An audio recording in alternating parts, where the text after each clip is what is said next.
ஒரு super star இப்படி சொல்கிறார் என்றால் அவருக்கு எவ்வளவு பெருந்தன்மை இருக்க வேண்டும். விஜய் அண்ணாவோ படப்பிடிக்கு முன்னர், ப்ரோ லலிதன் சார் என்ன சொல்கிறாரோ அதுபடி பண்ணிடுங்க, அவர் சூப்பர் ஸ்டாருங்க, அவரை எந்த இடத்துல டம்மி பண்ணிடாதீங்க என்றார்.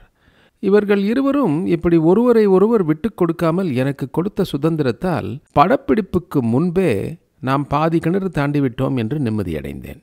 நான் எழுதிய திரைக்கதையில் அதன் பின்னர் எந்த மாற்றமும் செய்யவில்லை.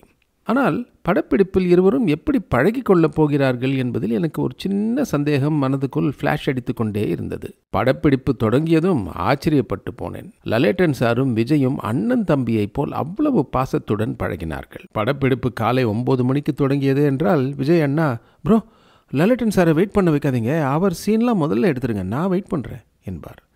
லால் சாரோ, நேச்சன் விஜயை வெயிட் பண்ண வைக்காதீங்க, முதல்ல அவர் சீன்லாம் எடுத்துருங்க, நான் வெயிட் பண்ணுறேன் என்பார். யாரை வைத்து முதலில் எடுத்தாலும் மற்றவர் அமைதியாக கேரவானில் காத்திருப்பார்கள்.